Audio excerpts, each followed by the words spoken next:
Dark evidence presents the voice on the phone. The murder of Elena Sanchez Hawkins. A 30-year quest for justice. Mummies bleeding. 3 words, spoken by a 3-year-old boy who answered the phone when his father called home. Those 3 words would become the last known description of what happened to Elena Sanchez Hawkins. By the time help arrived, she was gone. And 30 years later, her son is still fighting for answers. January 8, 1992, Hardin County, Kentucky. A quiet rural community where everyone knows everyone. On this cold winter morning, a 29-year-old mother was at home with her 3-year-old son. Her 8-year-old had just left for school. Her husband was at work. She had just gotten out of the shower, wearing her robe. She heard a knock at the door. She knew the person on the other side. That's why she opened it. What happened next would shatter a family, haunt a community, and leave a little boy without his mother. Elena Sanchez Hawkins was, by all accounts, a woman who lit up every room she entered.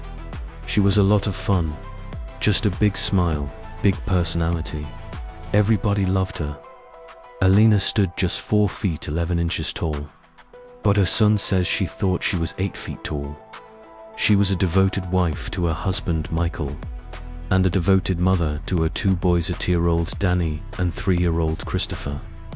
The family lived in a modest home off Bardstown Road in Boston, Kentucky, a small, unincorporated community in Hardin County. Michael worked at a convenience store. Elena also worked at a convenience store on Dixie Avenue in nearby Elizabethtown. They were building a life together, raising their boys, dreaming of the future. On the morning of January 8, 1992, Michael left for work early. Danny went to school. Elena stayed home with Christopher. It was a normal morning, the kind of morning no one thinks twice about, until the phone rang. Around 7:30 a.m., Elena made sure 8-year-old Danny was on the school bus. She waved goodbye. She went back inside. What happened in the next hour would remain a mystery for more than 3 decades. Sometime after Danny left, someone knocked on the door. Elena opened it. She knew this person. There were no signs of forced entry. She let them in. Then, in her own home, Elena was sexually assaulted. Her hands were tied behind her back. Her throat was slashed. The killer left her on the floor of her home and left her toddler alone with the body. At some point that morning, Michael called home from work. He wanted to make sure Danny had gotten on the school bus okay. The phone rang. A small voice answered. It was 3-year-old Christopher. His words would haunt his father for the rest of his life. Mummy's bleeding. Michael rushed home. What he found destroyed him. His wife, the love of his life, his best friend, gone. Murdered in their own home while their baby was in the next room. She was his best friend. She was the love of his life. Danny later said of his father's experience, Michael would never recover. Detectives arrived on the scene within hours. They processed the home for evidence. They interviewed neighbors. They followed leads. Early on, a woman reported seeing a black Datsun truck parked near the Hawkins home that morning. Investigators followed that tip. It led nowhere. Michael was ruled out as a suspect quickly. He was at work with witnesses. He had no motive. He had nothing to hide. But without the black Datsun leading anywhere, without other solid leads, the investigation stalled. Days turned into weeks. Weeks turned into months. Months turned into years. The case grew cold. For Danny Hawkins, life became a nightmare. He was 8 years old when his mother was murdered. He grew up with a void that nothing could fill. His father Michael eventually moved the family to Scott County. He remarried, trying to rebuild some semblance of normal life. But the pain never left him. Michael died at just 42 years old. never knowing what happened to the woman he loved. He wanted justice not only for himself, but for us, Danny said. It's bad enough to suffer that kind of crime, but to have no answers, it's just unacceptable, right?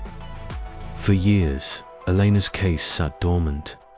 But in 2008, something happened that would reignite hope. In nearby Breckinridge County, a man named Ernest Pine committed a brutal attack. He raped and stabbed a neighbor who was home alone with her toddler-aged grandchild. The similarities to Elena's case were unmistakable. Pine pleaded guilty in 2009 to charges including attempted murder and rape. He received a 20-year sentence. A Kentucky State Police detective noted the similarities and considered Pine someone of interest, but not a suspect. Without DNA evidence linking him to the crime scene, without a confession, there was nothing to charge him with. Megan Storm, host of the true crime podcast A Simpler Time, later covered Elena's case in depth. She saw the connections immediately. This was a grandmother and a mother. They were women, alone with small children, Storm said. And in both cases, there is the sexual assault, the binding, the throat being cut, all of those things. Both of those cases just have the overlap. Which is why I think they jumped out to authorities immediately, and it jumped out to the community immediately. But overlap is not proof. And without proof, Elena's case remained unsolved. The release in August 2025, after serving 17 years, Ernest Pine was released from prison. Danny Hawkins couldn't believe it. I don't understand how someone serving time for the kind of crimes that he is granted an early release, he told reporters. Pine walked free at 75 years old. A convicted rapist and attempted murderer released back into society. And Elena's family still had no answers, no justice, no closure. I don't feel like that's justice for his victims, Danny said. But Pine's release did something unexpected. It brought renewed attention to Elena's case. Reporters started calling. Podcasters started digging. And Danny Hawkins, for the first time, decided to speak publicly about his mother's murder. For 30 years, Danny Hawkins carried the weight of his mother's murder in silence. He was the 80-year-old who waved goodbye to his mom that morning, not knowing it would be the last time. He was the boy who grew up without her, who watched his father die of a broken heart. He raised his own family while carrying the unanswered question, who killed my mother? I feel it's my responsibility, to myself, to my family, to make sure her name gets out there. And hopefully, to get some justice for her. Speaking publicly for the first time, Danny described his mother as a mama's boy's best friend. He described the void her absence left. He described the hope that maybe, just maybe, someone out there still knows something. I think she'd be just proud as punch of the man he'd become. My mom was all about her kids.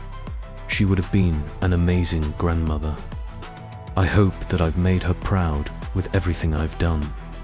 Megan Storm, who covered Elena's case on her podcast, believes there's still hope for justice.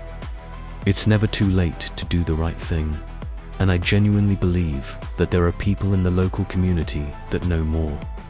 She believes advancements in DNA testing could eventually shed light on who killed Elena, even decades later.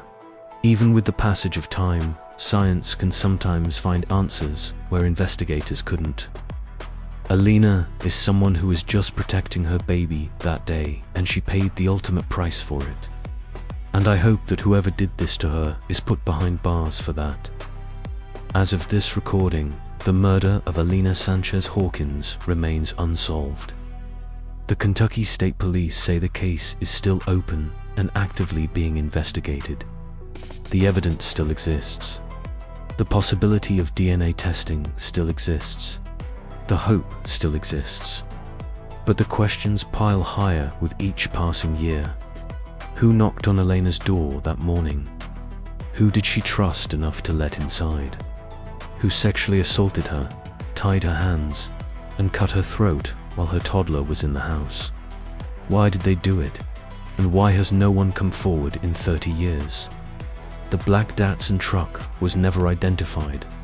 Ernest Pine was never formally connected. The truth remains buried somewhere in Hardin County, waiting to be found. January 8, 1992. A mother waves goodbye to her 8-year-old son. He goes to school. She stays home with her baby. By noon, she's gone. For 30 years, her son has carried the weight of that day.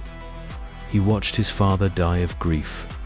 He grew up without the woman who was his first best friend.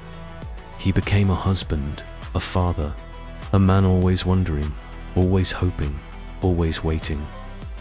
Elena Sanchez Hawkins was 29 years old. She was 4 feet 11 inches, but thought she was 8 feet tall. She was a devoted wife, a loving mother, a woman with a big smile and a big personality. She was someone's everything. And 30 years later, she is still waiting for justice. Her son is still waiting. Her grandchildren will never meet her. Her husband died without answers. And somewhere, someone knows what happened that morning. The question is, will they ever speak? Elena Sanchez Hawkins, 1962 to 1992, forever loved, forever missed. If you have any information about the murder of Elena Sanchez Hawkins, please contact Kentucky State Police Post 4, 2707-665-078, or your local FBI office. The case remains open and actively investigated. Bye baby. Have a good day at school. I love you. I didn't know that was the last time I'd ever see her. I just waved and got on the bus like any other day. She was there, and then she wasn't. I still miss her, every single day. I just want someone to tell us what happened. That's all. Just tell us. Dark evidence. Where the evidence tells the story, but the heart remembers. Subscribe now.